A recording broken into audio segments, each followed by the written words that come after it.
Thank you, Michelle. Today we have Dr. Charlotte Borst, the President of the College of Idaho, to speak. She obtained her BA in 1974 with a biology major and a history minor from Boston University, an MA in history in 1977 from Tufts University, and in 1980 an MA and a master's in history of science from the University of Wisconsin, and her PhD in 1989, the history of the science and medicine with a minor in American history.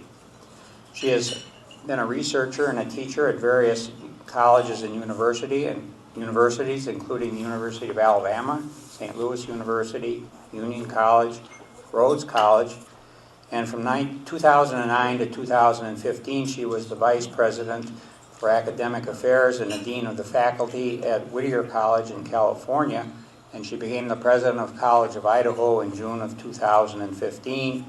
She is married to her husband Richard, who has a PhD in physics and is in a job in information technology, and they have 2 grown children. So help me welcome Dr. Borst to our club.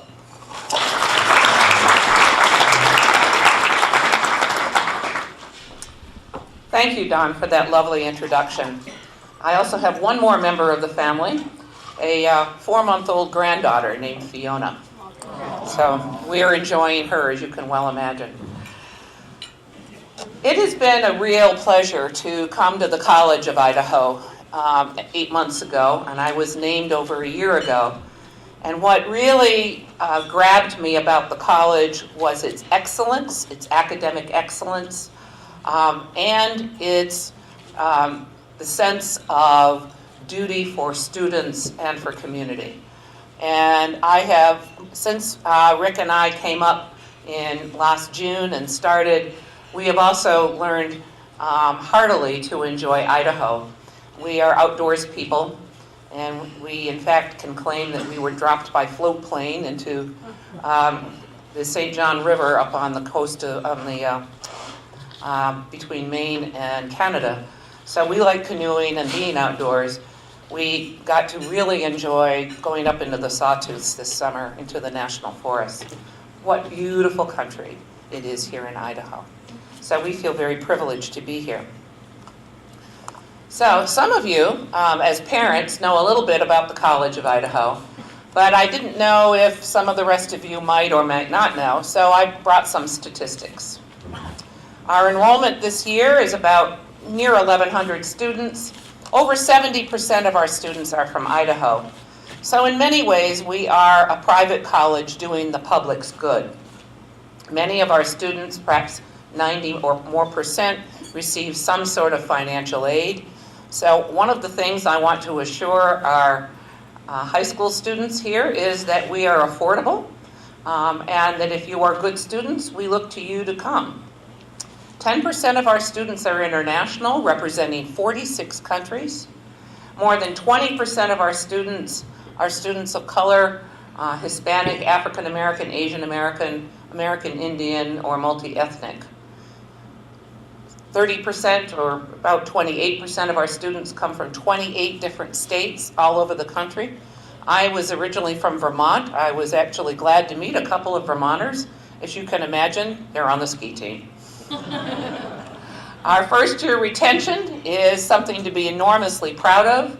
It's 83%, and our graduation rate after 4 years is nearly 70%.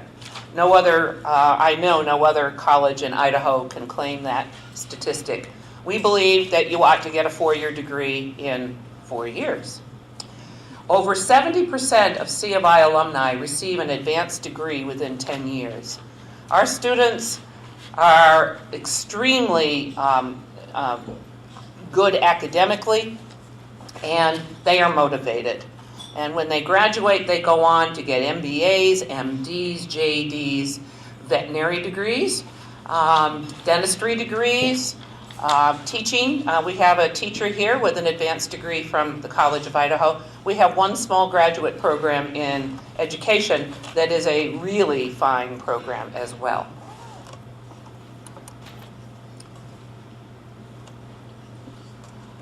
Okay. More than a third of our students compete in 19 varsity sports. Indeed, we have a golfer here, I understand, first-year golfer. We have our ski team that I was talking about, just spent a week in Lake Placid at the Nationals. One of our skiers actually claimed a gold medal in giant slalom. Our students compete in football, basketball. We have club sport with lacrosse. Track is a varsity sport. You name it, our kids are doing it. And the interesting thing is that our students are good athletes. They've captured 23 individual and team national championships since 2011. But many of those varsity athletes are also top scholars. I was so pleased when actually some of our undergrad students, our football players, were talking to the Caldwell Rotary recently, and they were pre-meds with very high GPAs on their way to med school. What are our values? As a liberal arts college, we value close-knit community. We have, as you see from the folks who came today, we have a close-knit community. I brag here that I came with my posse. This, by the way, is Jack Cafferty, who is in charge of development. He's the Associate Vice President for Development. And then we have the rest of them folks who introduced themselves earlier. We are a close-knit community, and we challenge our students. Jennifer's area, the Center for Experiential Learning, provides students with those services that you often don't find at a much larger place. We track down students so that if your student is out of class for a class or two, our professors email Jennifer and say, so-and-so hasn't showed up for class, and we track down so-and-so and find out what's going on. So it's important. That's what a liberal arts education is about. We are a residential liberal arts campus. Most of our freshmen through juniors live on campus. Our seniors are allowed to live off campus. Residential living means that learning takes place inside and outside of the classroom. And it's amazing the amount of things that go on for co-curricular leadership activities. Our students take on an amazing kinds of leadership, and they put together a portfolio that I believe makes them very competitive when they graduate. Our faculty are amazing, and that's one of the things that really impressed me as I was looking at College of Idaho as a president. I came from an institution, and yes, if you were of a certain age, you may remember it as Richard Nixon's alma mater. That was Whittier. But what I came to do was to help us grow into an even better recognized institution. I'm not a turnaround artist. There are some of my fellow presidential nominees who would be good at that. That's not my gift. So I was interested in what do I have to work with? How can we help this institution become regionally and nationally recognized for the real gem that it is? And the faculty are among those gems. They care about success in the classroom and in life. And if any of you, I know some of you are alums here, every time I go to an alumni event, it's amazing to hear about the stories about faculty who cared. Somebody who made a call, somebody who sat down when life was looking tough. Howard Berger is known as a professor of history who holds forth on a bench. We actually finally upgraded his bench this year because he holds court there almost every day and talking to students. Our students are important. And we have small class sizes. The average class size is somewhere around 12 to 15. And so faculty know their names, and our students also have the opportunity to collaborate with faculty. One of the high impact practices that's talked about in the literature now is the opportunity to learn not just in class. And I went to, as was Don mentioned earlier, to Boston University, had chemistry and organic chemistry with 300 people. I know the professor did not know my name there. But our students are taking chemistry, physics, math, you name it, and the faculty know their name, and the students there have an opportunity to really learn and grasp the material. And they have the opportunity to do research. Jennifer was just talking about one of our students, one of our international students, who has the opportunity this summer to do research on campus with our faculty. We have an IMBRE grant from the National Science Foundation that allows probably about 20 students a summer to work with faculty on campus. Undergraduate research is one of those things I'm trying to get additional funds for so that our students have more opportunities to do that kind of work. How many of you remember your LibEd curriculum, or your Gen Ed curriculum, and trying to navigate the whatever that meant? And probably your advisor was like mine, who said, let's get it out of the way so you can get on with something that is presumably more interesting to you. That's really not the rationale behind a general education curriculum, if we think about it. I can tell you I'm a historian of, as was mentioned earlier, and I've been doing a lot of reading on the history of higher ed. Gen Ed and the elective system was invented by Charles Eliot, the president of Harvard, somewhere in the early 20th century, about 1905 or thereabouts. And there have been debates since then on what constitutes a kind of liberal learning paradigm. What impressed me so much about the College of Idaho is that rather than have winners or losers and departments are always, well, if I'm not part of the LibEd or the Gen Ed curriculum, I will wither and die. And we won't get students, and et cetera, et cetera. And we're not important enough if we're not in the general education curriculum. So you wind up with a hodgepodge, sometimes not terribly well thought out. Our peak curriculum broke that kind of barrier. And in terms of really exciting thinking, I had never heard of anything so innovative. PEAK is a sort of unique acronym: professional, ethical, articulate, and knowledgeable. We also like to think, because we're in Idaho, there are mountain peaks, of course. And I'll talk about it in a minute. What is PEAK? PEAK is a major and 3 minors in 4 years. So rather than having to take your 3 units of math or your 4 units of humanities, you have to major or minor in one of those. So arts and humanities, social sciences, natural and physical sciences, professional studies. So a business major who would be under professional studies would have to minor in arts and humanities, social sciences, natural and physical sciences. What that does, I think, that is so amazing. Whoops. How do I back up? Previous. What this does is ensure depth and breadth. One of the things I always think about is when I was an undergraduate, I had to take one social science course, and I took anthropology. And that one course in anthropology did not make me knowledgeable or articulate about anthropology in the least. Had I minored in anthropology, I might have known more about it. As it turns out, anthro is actually a very useful field for historians. But this kind of thing really forces our students to have both the breadth of a liberal arts education, so that we're not focusing purely on one area, but also the depth, so that you can begin to talk about it. We have a number of exciting events. Some of you I know probably attended the presentation a few years ago where we talked about football. 2 years ago, we're just finished up our 2nd season, we added football again. We'd had it and then discontinued it. And it has been an amazing sport to add, not only because it brought a kind of new spirit to the campus, unlike any spirit I think that was there before, but it's also been a community kind of program. The mayor, Nancolas, who I have lunch with now once a month, has said that it really helped change Caldwell as well.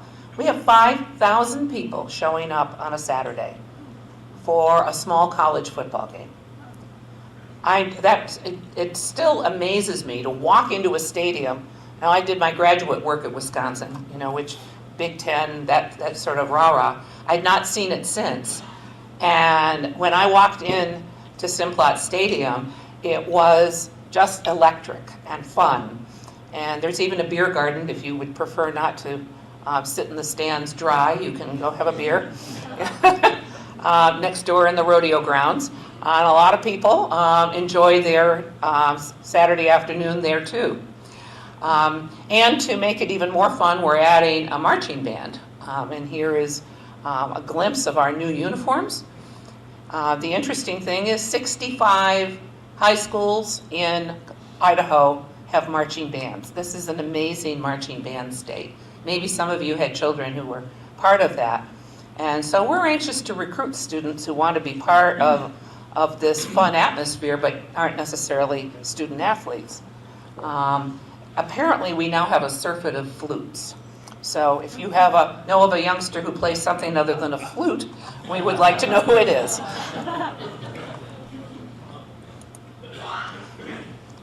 The Cruzin Murray Library is perhaps the most exciting development. It was one gift, and because of the donor wants the amount to remain anonymous, I can't tell you the amount, but I can tell you one gift is paying to build that beautiful building. It is perhaps the single largest personal gift in the history of the college. It was a former trustee, Debbie Cruzin Murray, and her husband, who gave the money for this. And she came from a family in Idaho that was in the lumber business and timber business, and so she wanted native Idaho timbers. So if you take a look sort of inside here, you can see it kind of like an upside down ship's hull. That is planned by the architect to be all native Idaho wood. It's simply a stunning building. And this is the inside. As you can see, it's all light-filled. It's going to have state-of-the-art technology. If any of you have been into a collegiate library recently, you know that it's about books still, yes, but it's also about databases and access to information all over the world. The days of when I went to the library, even when I was a graduate student, and if they didn't have it, you had to wait days for something to come from interlibrary loan. Now, our students have access around the world to collections. And as I've actually given some lectures on campus for which I've needed library materials, I'm stunned at how fast it comes. And so our students will have access to that. Plenty of study space and collaborative space, and space for some exciting new things that I want to talk about in a minute. Two of our historic residence halls are also now due to be renovated. If any of you know about Voorhees and Finney when you were there, those are now due to be renovated. We're excited about that, and they will provide 21st century facilities in beautiful historic buildings. We are in the process of putting together plans for a new anatomy lab with state-of-the-art tables. If some of you have been in the new facility that ISU has in Meridian, you know those are amazing and much different than when Don, probably when you went to med school. These tables now have ventilation and all kinds of magic cameras over them, and they're just amazing. And an anatomizer table, which is about the size of a billiard table, with computerized images that can be used to help teach anatomy as well. I'm excited about some online summer course offerings. We know our students often want to take a summer course. They don't want to return to Caldwell during the summer. They may be up being smoke jumpers or whatever our students are doing in the summer. And so we are offering now a host of online summer courses, which is pretty exciting. And then the grant from the Andrew Mellon Foundation will begin faculty development for digital liberal arts. That doesn't mean that we're going to online during the school year. It does mean that our students and faculty will be better prepared to be able to use the digital tools that are out there. It's just amazing if you've been working with some of it, or you know students who are. Our students are now digital natives, but they don't know how to use the material with a critical eye toward critical thought. And one of the advantages, I think, of a liberal arts education is to help our students to use tools, even digital tools, effectively. So in the new Cruzin Murray Library, for example, we will have those tools and the ability for collaboration for students and faculty to work together on this. National recognition. We've gotten a lot this year, and I know that Jordan Rodriguez, who's head of our public relations department, has been busy. By the way, the Andrew Mellon Grant was the first for an Idaho college. And the interesting thing about Mellon is they generally only give money to the top liberal arts schools. So we got what is really a little training grant. It's $100,000. That's small by Mellon standards, but it is a recognition that College of Idaho, they think, ranks among the top national liberal arts colleges. You may know we've had 7 Rhodes Scholars. The college factual website named us number 8 in the nation for our combination of academic quality and economic value.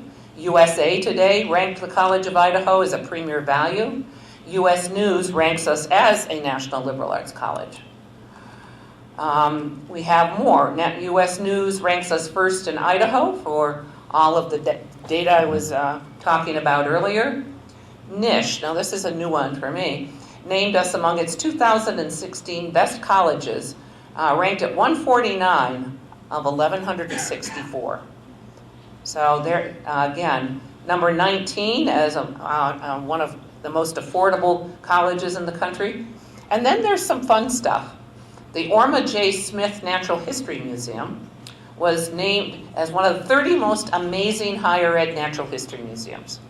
And indeed, this is in the basement of our science building, has an outstanding collection. In fact, the herbarium, which is part of this, is now recognized as one of the top in the world. And apparently we get inquiries from all over the world for exotic plant species and the rest.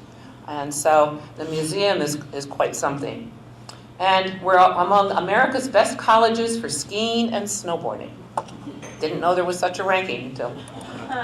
So that's some of the pictures and data I wanted to share with you.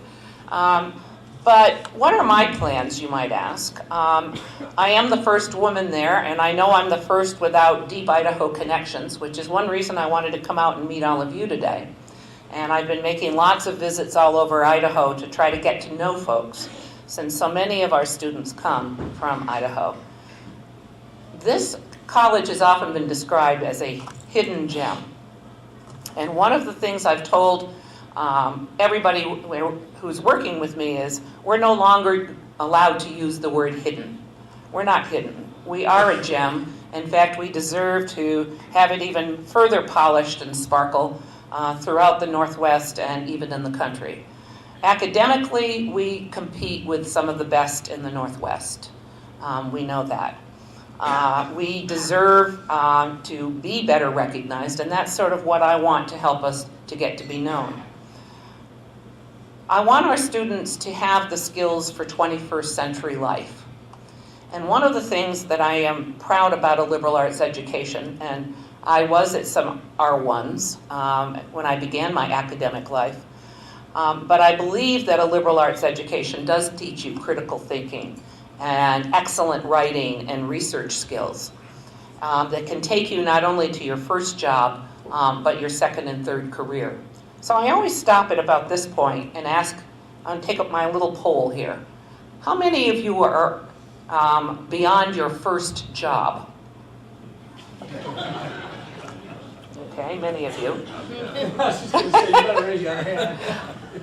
How many of you have had more than one career?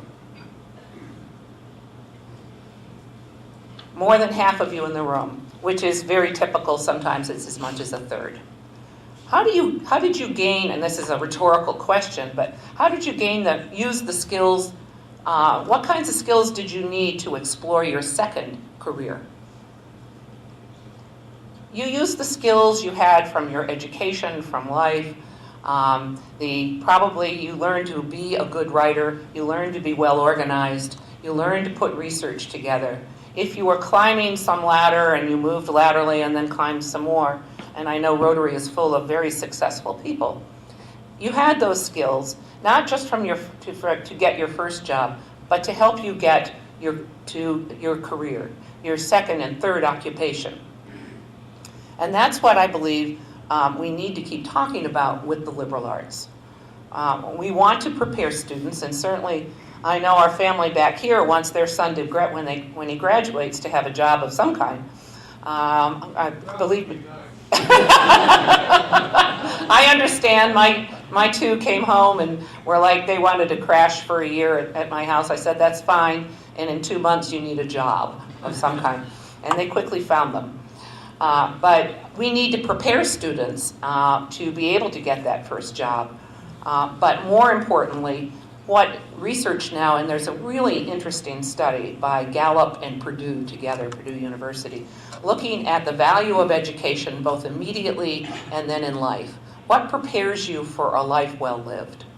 And liberal arts education, in fact, they looked at the alumni, they polled, was it 50,000 alumni or some rather large number? And College of Idaho came out very high on that poll in terms of the long-term success of our alums. And I think when I showed you that 70% of our alums get an additional degree within 10 years, that's the sort of thing we mean. But I want us to think, as we think of as being parents, grandparents, citizens, that the value of a liberal arts education is a lifelong one. These are difficult political times.